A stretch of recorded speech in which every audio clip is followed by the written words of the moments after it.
Hi, everybody. I'm Lisa Ascoli, the inventress. Welcome to my podcast.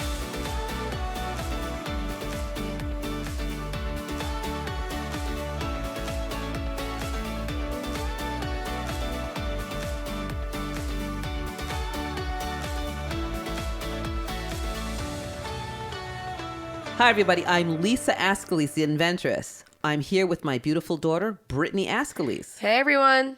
Welcome back to our podcast. So excited to bring on a guest today. I'm really literally jumping out of my skin, Brittany. This woman, young lady, fabulous chef, artist, actress, you name it, is gracing us with her presence tonight. It's the incomparable Carla Hall. Many of you may know her from the show The Chew on ABC television, and she's currently on GMA, Cooking with Michael Strahan. So without further ado, I am jumping again out of my skin to introduce you, Carla Hall. So Carla, super excited to have you on our show today, and we're just going to be talking about everything. Want to hear about you. I loved how you opened up. I said, Brittany, you really missed that book signing. Your speaking was incredible. I loved how, what was that guy's name? Sean? Brought people on. Yes, it was Sean. S-H-O-N. Sean, Mm-hmm. Yep, S-H. He brought everybody on video, and they were asking you questions, which I loved. And you were like right on point with all of them. And you were such an inspiration. You inspired everybody in the room. Well, it was an honor to do it. It really was, because so often people think about me with just food. Mm-hmm. And I think that food has become my story, of what I do, but it's not who I am. And I think people forget that their jobs are not who they are. That's right. It definitely doesn't define you. So we're going to jump right into it, Carla. I want to ask you about this magnificent cookbook of yours. I have been thumbing through it and just so excited. In fact, I made a couple of dishes. I made the hummus. Yes, which is such an easy, fast thing to make. It is. The black eyed pea hummus. The black eyed pea hummus. It was absolutely magnificent. And I just took everything that you had on your crudité, everything you had, the zucchini and all of those things. I just copied it. I made my tray try to look like yours. So all right, we're talking about Carla Hall Soul Food, every day in celebration. Carla, please tell us a little bit about this, a lot about this book, why you decided to do this cookbook. I think people already know me as cooking comfort food, but I have not come out and said specifically, I really want to carve out a lane for soul food. And the more work that I did with the African American Museum, I'm the culinary ambassador for Sweden, more knowledge that I had about my ancestors by getting my DNA done with African ancestry and finding out my ancestors were Yoruba from Nigeria and the Bubi people from Bioko Island, which is off the coast of Cameroon. And then there was Spanish and Portuguese, but 58% African. And I started to imagine what would our food look like if it came over today. If my ancestors came over today, what would that food be?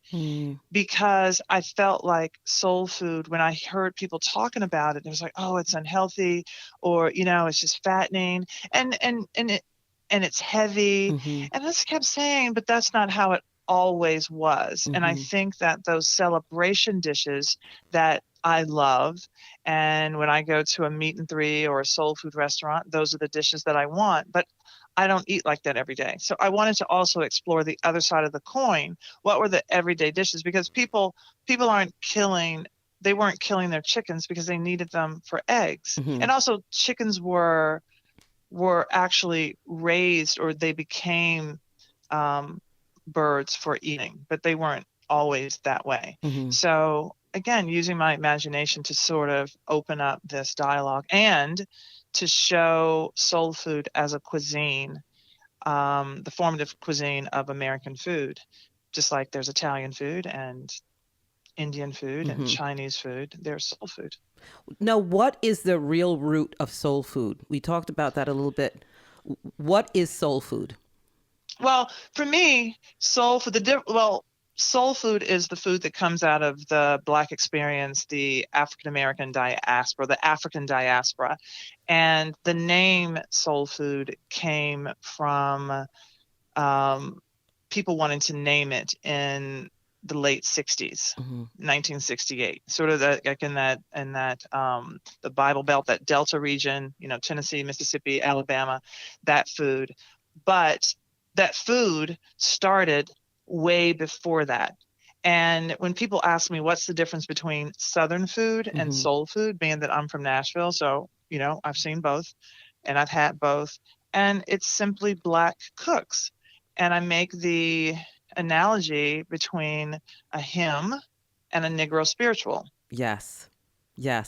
I like what you said about having the food have that spirit between the Caribbean and the African American feel, that influence that makes you want to get up and dance. Yes, And yes. I yes. so agree with that, and I love it because when you have something that has that, I say has your foot in it, or has that soul food flavor, it is just it just moves you. It really does. Yes. And I mean, I know we all like to eat in my family, and we're eating something good, we start dancing. It feels so good. It like you get the tap, you get the foot tap. It is. We're starting to move around. We're chewing and we're moving, and it's the truth. It's a very spiritual thing. Like food for us and our family is such a blessing. Like I know it is to you too. It's such a blessing. Number one, that we have food. God has blessed us with the food that we can eat, and that when we get together and eat it as a family, and we're celebrating the meals, we do want to dance and we do want to celebrate it. So this is why I love the title of your book also. I love it because it is a celebration when you're eating, especially great, healthy foods and delicious foods. And these foods that are in your book they're very, you have lots of vegetables here. Yes, I don't think people think about soul food as being an agrarian cuisine. When you think about the Cotton Belt and you think about warm weather and how you can grow, you have a much longer growing season. And so people had gardens, and so they lived off of the land and the waterways. So there were lots of vegetables. Yes. And there are people who don't have means who talk about having a garden. I mean, it's much cheaper to buy seeds than it is to go to the store and buy everything that has been grown for you and picked and washed and all of that, because there are the costs that are associated. So you have to grow your own food. That's right. And, I so agree with this. My father always said, my parents are from the West Indies, as you probably know. And my dad said, our grocery store was in our backyard. Well, when they grew up, that was the grocery store. They went in the backyard and picked their groceries. Yeah. So when people are talking about, farm to table, that's how people ate. And I think that when we have these buzzwords and we talk about what is trending and, eating seasonally, I wish that people would say, this is how we used to eat and let's go back to that, versus trying to make it sound like it's new. Yes. Or when you have a culture, and let's say they will say, oh, kimchi is in now. Well, the Koreans have been eating this for 1,000 years. That's right. So for you to say that it's in, what are you saying about these people when this goes out and something else comes in? So, I mean, just out of respect, I just think it's to honor where the dishes came from. And then you wouldn't have the conversations about appropriations, because it's honoring them. And I'm not saying that people can't cook food outside of their culture. I mean, I love making Indian food. I love Italian food. I love making dumplings and noodles, but you know that you have to give some depth to those cultures, that it's not yours. That's right. I think the younger generation coming up is adapting to this, or actually putting this in their diets. My daughters, they both shop at Whole Foods, Trader Joe's.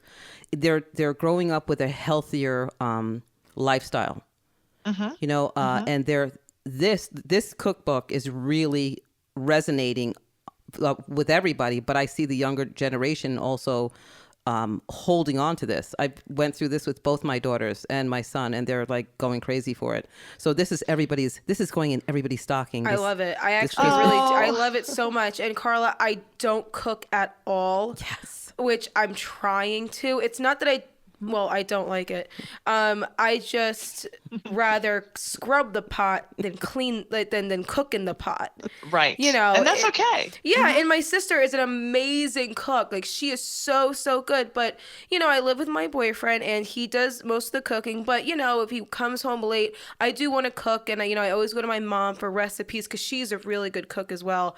And I know. She's very, very good. And, she's like, okay, make the meatballs like this. I'm like, all right, well, I can't do that. So if I felt looks like, the hummus looks really good, I can't take too many steps. It's just my own thing. But I know this will be in my stocking in the next month or so. I was telling Brittany, you explained things so easily.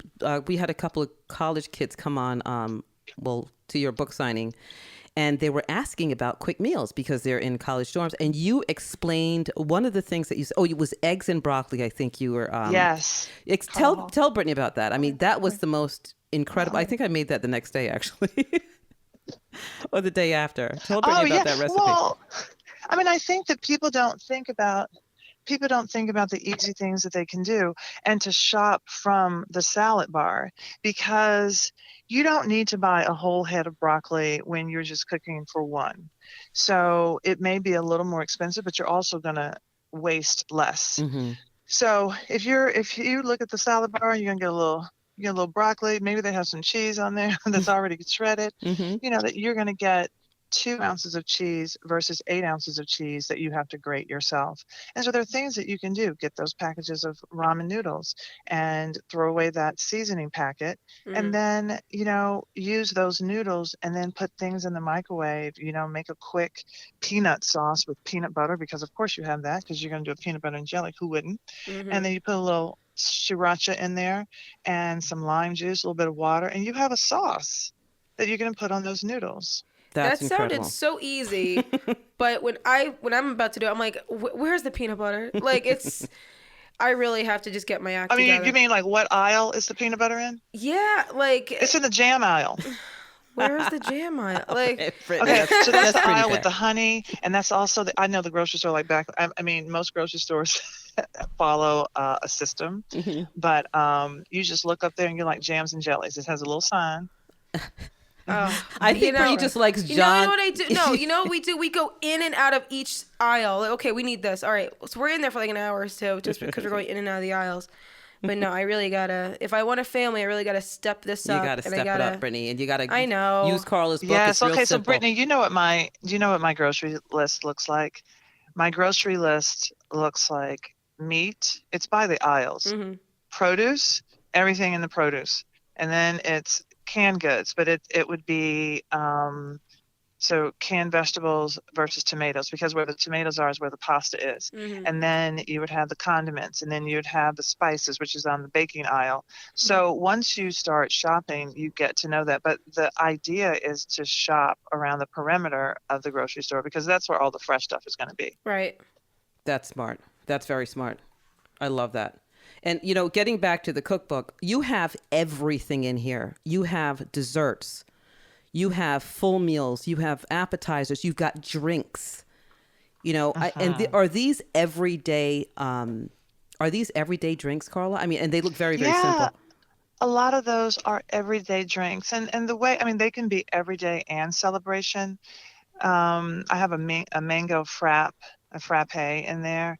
And mango is not in season, obviously. If you're not in California, it's not in season all year round. So get frozen mango. Brittany, you can do this. Mm-hmm. So you can be the drink lady. So you're going to get some frozen mango. Uh-huh. You're going to get a can of coconut milk, which is in the same aisle with, I think, the soups. And no, it's in the aisle with all of the international foods. Oh, so you're going to get a can of coconut milk. You're also going to get Coco Lopez, which you may be having if you do pina coladas. And then you're going to get lime, and then a little bit of honey, and you're going to throw all of this in the Mm, blender with ice. mm, mm, And you mm. just blend it up. And if it's not sweet enough, you add more honey. If it's too sweet, you add, and flat, you add more lime juice. So I try to sort of give people very simple things to do, because sometimes it's that drink that makes the difference in an evening, and it feels special. I am totally doing drinks. Yes, yes. And this This is habanero, great. yes, Brittany, I think you could do that. The habanero ginger simple syrup, mmm, Yes. looks Yes. spectacular. So I started doing, when I had my restaurant, Carla Hall Southern Kitchen, we used to do a sweet tea soda. And so I would do a simple syrup with tea, and I put the habanero in there.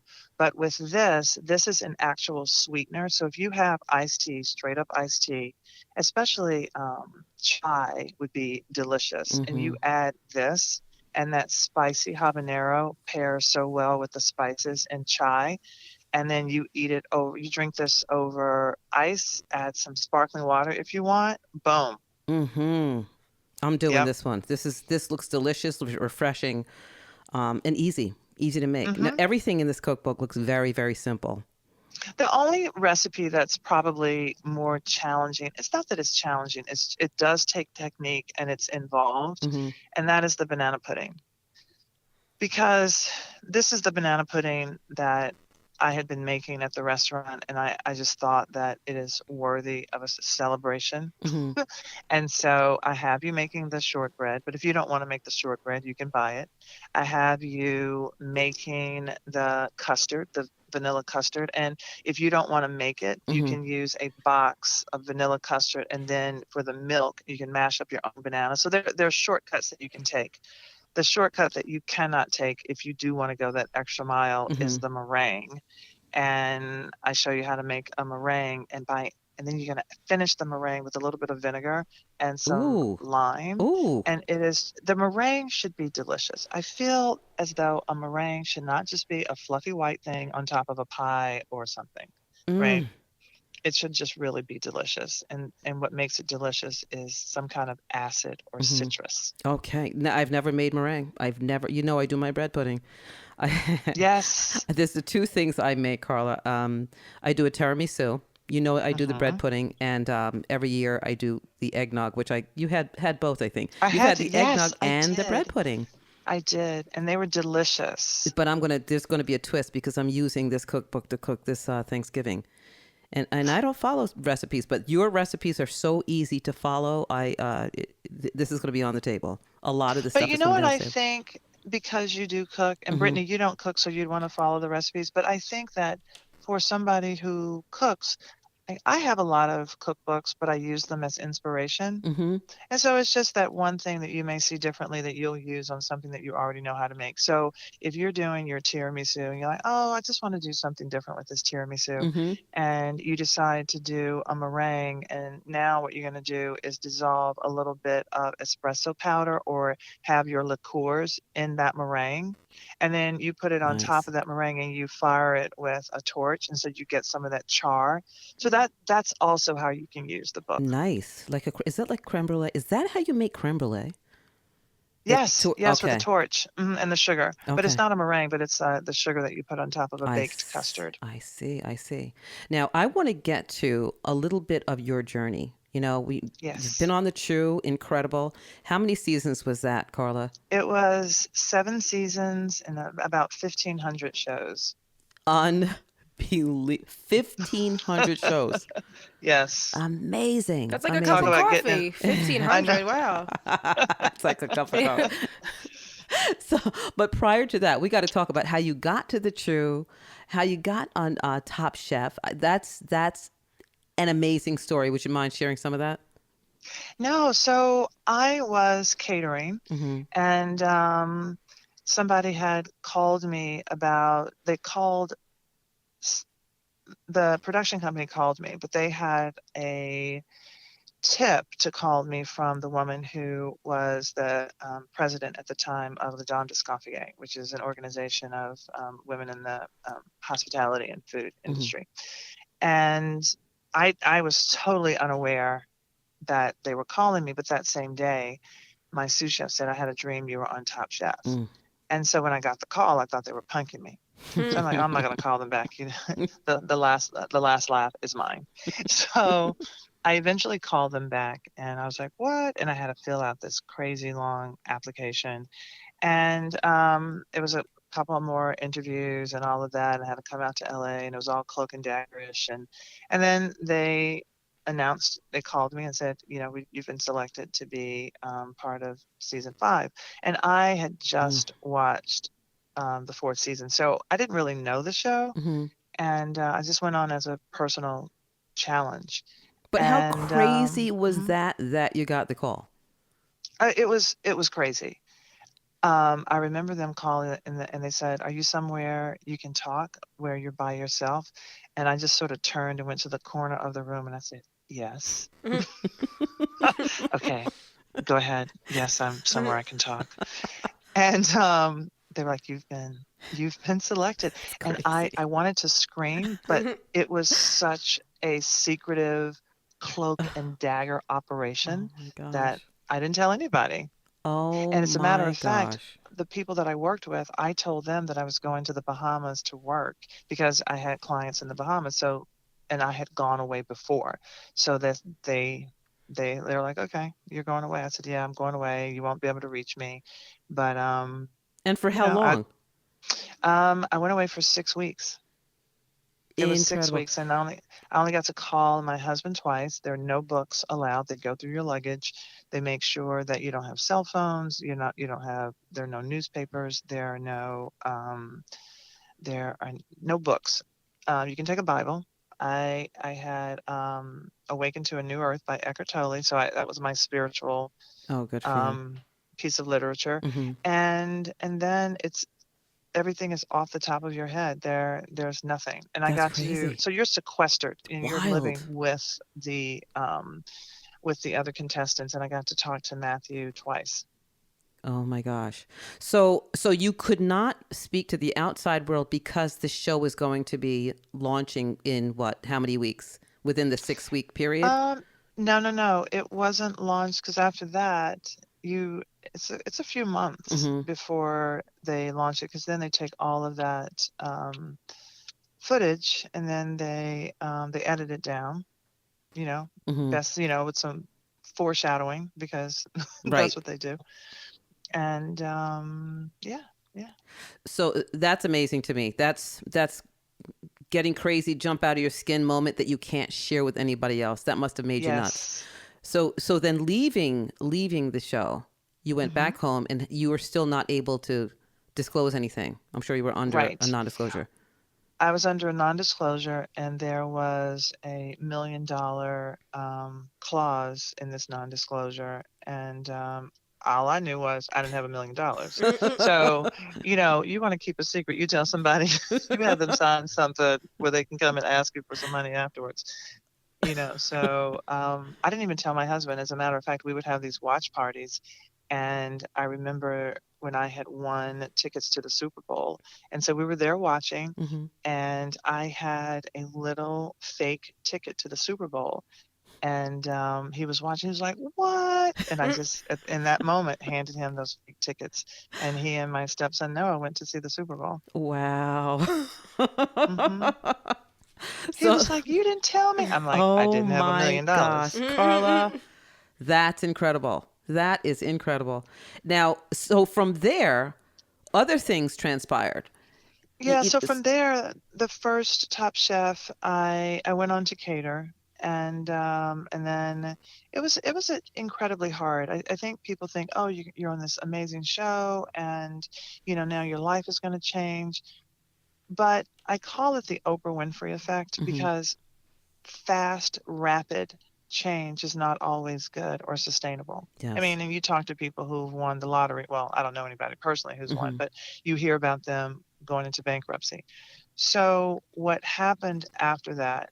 All of a sudden, I'm a caterer, and it's my own business. So I am thrust into this crazy... But that was your choice, right? I mean, you decided to go into this. Yeah, but I was already a caterer. So now I didn't really have the infrastructure or just the foundation to take on all of this business. It was just me and a couple of people working for me. So I didn't really have the office foundation, the back office. And so I ended up bringing people on to partner with me, and they were partnerships that were made, pretty off just quickly without really thinking about it, just because I needed help. Yes. And eventually I just said, I don't want to do this. I don't want to cater. And because it was just so hard. And I was struggling financially. I was struggling. And then they came back to ask me to do Top Chef AllStars, which was 3 seasons later. And I said, absolutely not. I'm not doing it. I'm really, I just can't. I feel like that experience, is as awesome as it was, sort of killed my niche business, because it didn't really kill it, but it let me know how unprepared I was. So it was challenging. What an experience, though. Learning. Yeah. Learning wise. Exactly.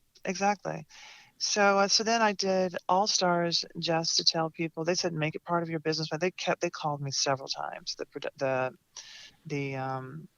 the executives, and finally they talked me into it. I said, the only way I'll do it is say I'm not catering. And so that's when I decided to change my business from catering to the cookie business. And so I sort of flipped, and I just did a bad job in calling it a different name, because people didn't realize it was a cookie company. Right. But that's when I started doing the petite cookies. Now, did you package those and sell those? I did. We packaged them in-house, and we drop shipped ourselves. We were in several Whole Foods. We were in Italy, and we were in several small gourmet shops. They were sweet and savory petite cookies, about the size of sugar cubes. So now, how did you go from that? The big question is, how did you get from that to the Chew? How did that come along? Well, I had auditioned right after Top Chef. I was still in New York. It was at the beginning of the year. I think it was around February. And I went to this cattle call, big casting, and they talked to me, never called me again. And then in May, after the show had ended and they were doing the fan favorite, I was the fan favorite. And I got a call from my manager saying they want to see you again for the Chew. They've already shot a pilot, but they want to change the cast because they're taking all my children off, and and they needed a cast of people that people already knew, so they would buy into the familiar faces. Right. And I went into this a chemistry test, basically. And there weren't that many people there. There were about 10 people there, but the 5 of us who were the original cast of the Chew, we were only together for 20 minutes. And 6 days later, they announced us as the cast. Isn't that something? It was crazy. That crazy. Was crazy. And I remember they were rushing through these contracts and everything. And I was like, what's happening? I was like, okay. And the funny thing is, I was trying to get this other show that would have been on the Travel Channel. And we were in talks for about 9 months. And my attorney kept saying, it's a bad deal. I was like, oh, but I just want to do it. I want to do it. He's like, no. And then it fell apart. And then this came up a year or two later. What a blessing. And what a blessing. And Carla, I have to tell you, you make it look so easy when you're on air cooking and preparing and speaking. And I've watched you. Your hands are going, and you're adding your different spices, and you're talking to your audience, and sometimes even dancing. And how do you make it look so smooth? It took a long time. The first 2 seasons of the Chew, I was so much a fish out of water. And we had these little IFBs, or these little microphones, these earbuds in our ear, and the executive producer would be talking to us. So one of the first shows, I was making this dish, and there was an egg to the dish.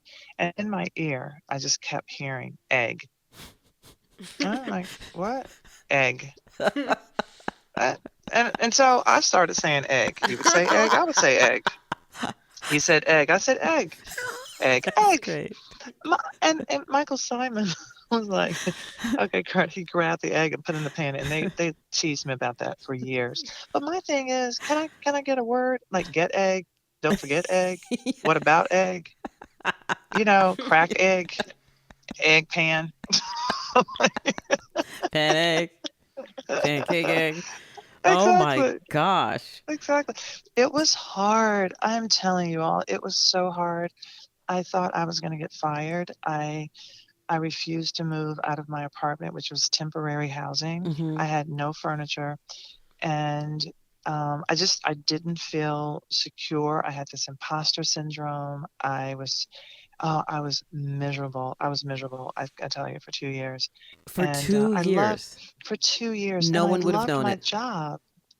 Because I loved it, and I Mm-hmm. loved being there with my co-host, and I was in this place of learning, but I didn't know what to do. I never had any media training. Eventually, they sent me to a person who would help with media training, and she said to me, "When you look at that camera, you're always talking to your next boss, You're and always that's talking one to of your the next boss. your next boss." Uh-huh. And And the media trainer just said, this is not about training you for this job. This is about helping you become who you are Yes, in indeed. this job. Yes, indeed. Yes, truer words have never been spoken. I say that to my Yeah. kids all the time. When you're afraid and you're nervous about something, and Mm-hmm. it's an experience. Where you are in the Mhm. moment is an experience, especially in a Mhm. job um, training position. You're training for the next position, for the next job, Yeah. and you'll be Yeah. better at the next thing that you do and more That's it. experienced. That's exactly it. And so I was like, okay. And I had some other challenges, but when I finally moved from that temporary apartment, it cost me $75 because I swear I had nothing. I knew I needed to leave out from New York in 60 seconds or less because I couldn't afford New York without a job. And and I just got those 10,000 hours, and that's what it takes. Unbelievable, Carla. And what a great job you have done. You're such an incredible role model to so many. And for those Oh, out there thank listening you. to your story, and that's not even half the story. You have accounting, you graduated from Howard University. I mean, your travels, you're a model, you're an actor. They don't know about your Broadway. A lot of people don't And you know. know what? The Hmm. funny thing is, that's the thing, in addition to the cooking, that I really want to do. If I could reinvent myself, well, it would be two things. It would be acting, Hmm. and I want to say like some kind of sitcom and theater, and it would be um, speaking to young girls, um, and really being that role model. And you really are. You definitely are. I mean, your story of I don't know how much time you have, Carla. I don't want to keep. Mm, Okay, good. I'm good. You're good. Okay. You know, for the entrepreneurs out there, you started out. You went to school for accounting, right? Hmm. Finances and accounting. And let's talk a little bit about that because you weren't afraid to change. You were not afraid to pick up and move and do all of these different things. Um, No. and tell us about that. So I left. I really wanted to major in theater, and I didn't get into the one school that I wanted to get into. It was very competitive, and that was Boston University's Yeah. conservatory. Mm-hmm. So I ended up going to Howard University. I liked my accounting teacher in high school, so I majored in accounting. And I graduated, worked for Price Waterhouse, started taking the CPA exam, and I didn't pass it the first time, but I, I just decided this is not me. So I quit my job. And interestingly enough, and I don't tell people this, I continued to study for that exam, even though I knew I wasn't going to work in it because I wanted to finish that. Good for And I you. wanted to give my mother that certificate. So I it love lives at it. her house. And I went to Paris and I started modeling. I started modeling in Paris, but I had been introduced to modeling when I was at Howard. We had these big spring fashion shows and homecoming fashion show. Mm. And I continued to do that when I was in Tampa, Florida, because it was a way to meet people. And then I met these girls who were just moving to Paris, and I said, I'm going to do that because I hate my job. And I just really needed to have this bridge between what I knew I didn't want to do and what I eventually wanted to do. And I didn't know what that was.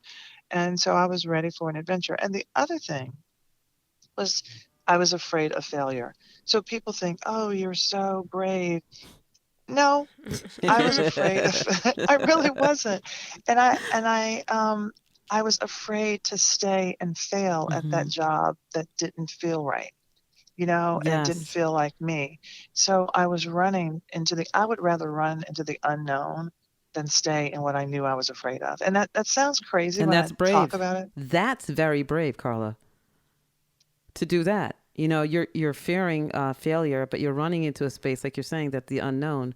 That is so brave to me to be able to do that, to pick up and move to a whole nother part of the world. That's amazing. I really admire that. And I think if I had the choice to do that, I don't think my mom would let me. Even when I moved out of the house, she's like, okay, I'll see you in 5 minutes. That's hilarious. See you soon. Stay Yeah. close. Mom, but I want to travel the world. I'm a half hour away from my mother now, and it's killing her. Yeah. So Carla, wait. So you go to. I'm sorry. Go ahead. No. I was laughing at Brittany. Brittany's a trip. And thank God, yeah, she's close. She's close by. Gianna's a little bit farther. She's north. 45 minutes. 45 minutes, and Eddie's an hour away. Yeah. Eddie's an hour away. That kills me too. But they're doing their thing. So, but what you did was very, very brave, picking up and going to Paris. And how did your mom feel about that? You know, I had one telephone number that was a friend of a friend of a friend, and then I had 10 words of French. And I think, surprisingly, she was like, "Okay, you can always come home." That's right. And you know where home is. You know where home is, and that's it's a special thing when you have that bond. And yes, you have that bond with your mom, and it's really, really precious. And you talk about your mom cooking and how you never cooked. And this was, I was telling Brittany, she really needs to listen to what you talk about, because you didn't cook. Brittany, right? I'm telling you, Brittany, Yeah. I really didn't cook. The first, I made something for my Girl Scout badge at 12. So, but that was just because I'm competitive and I wanted that badge on my sash. I made a tomato soup with 3 or 4 cans of tomato paste. Okay. So I'm telling you, I was the worst cook. The worst. So I just think that I just kept doing this thing that I just became good at it because I just kept doing it. Because I really didn't know what else to do. I was just sort of in this holding pattern, and I sold water filters. I, went and worked for free at the IRS. I mean, I did a lot of stuff in between of trying to figure this out. Oh, I love it. And, and when I started this, it was a fluke just by taking a friend lunch, and she introduced me as this person who had a business. And I said, yes. I'll be back tomorrow, and I went door to door, hair salons, doctor's offices, and all these different places. And then I just kept doing it because I just felt like, okay, this makes me feel like I'm doing something. Do you love it? Did you love it? Did you love it when you were doing it? I didn't necessarily love it. I think what I loved, my love language is words of affirmation. What I loved was people enjoying the food. And saying that they enjoyed it. So I just kept doing it until I loved it, until it was, I'd rather do this than anything else. Yes. And that was my next question.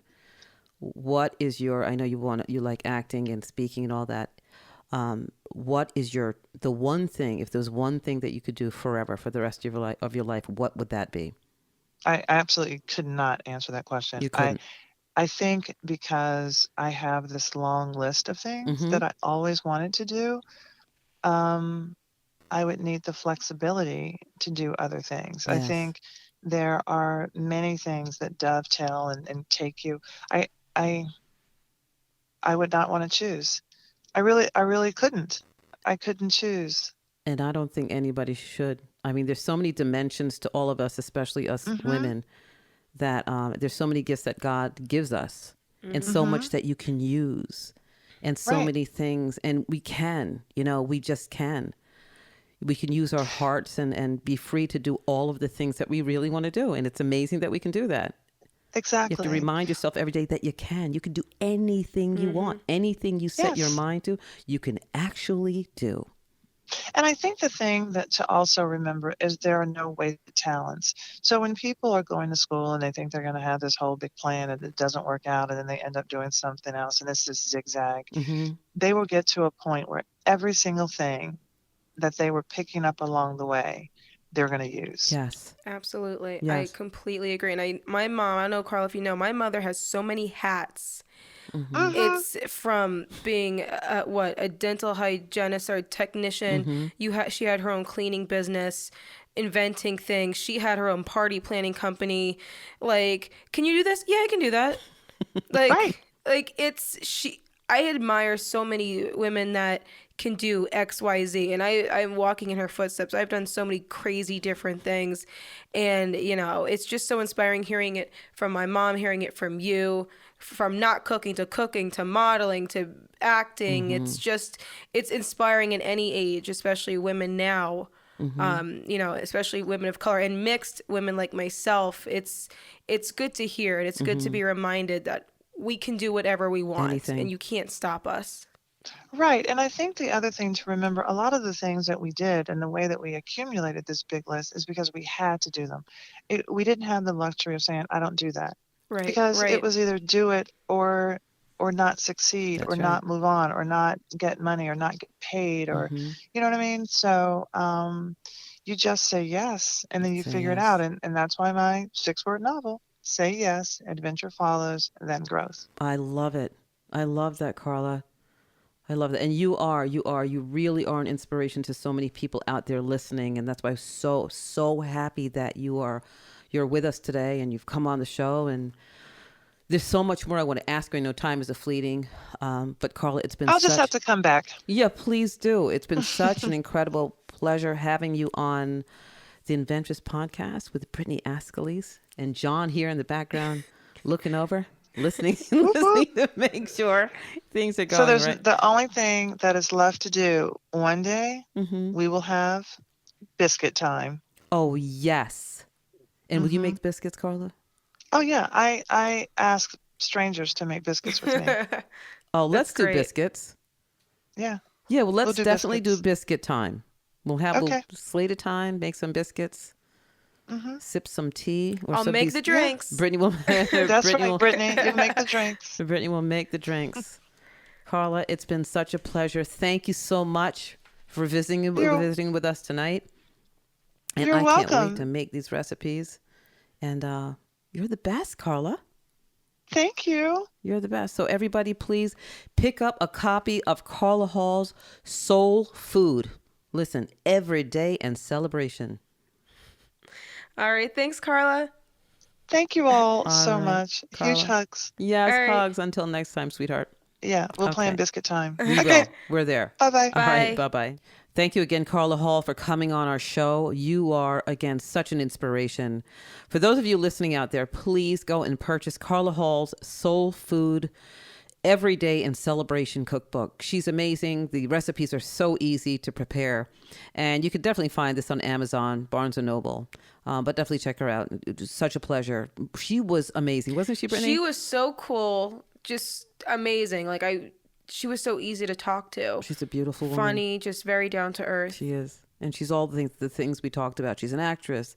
She's an artist. She's everything. I love her glasses, too. That's her. Yeah, she does have cool glasses. Yeah, she really does. So listen, guys, if you want to email us about the show, have any questions at all, please feel free to email me at the Inventress Podcast at gmail.com. That's the Inventress Podcast at gmail.com. When it comes to contacting me from business, my day-to-day business is inventing A to Z. So my website is inventingatoz.com. You know, I also have conferences. Go to my website for the Association of Women Inventors and Entrepreneurs. That's AOE. That's AOWIE.com. And just feel free to reach out to me. I do consultations. I develop products from concept to fruition, and love to be able to help you guys out there with anything that you have. Yes, and please also remember to rate and review. Subscribe to the podcast because it helps us reach new listeners and helps us continue to grow.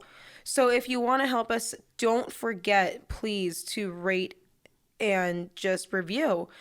And we want to reach out to everyone out there. So far, we've been having really good feedback. So thank you guys so much that have been listening and supporting us thus far. And you can listen to us on all the platforms where you listen to podcasts. And that's it. Thank you so much for everything. That's a wrap up. Continue to be kind, everybody. It's a tough world out there, but we got to stick together and do great things for each other. So please remember to lift each other up 2 hands at a time. And sometimes you may have to use your foot. Until next time, guys. Peace.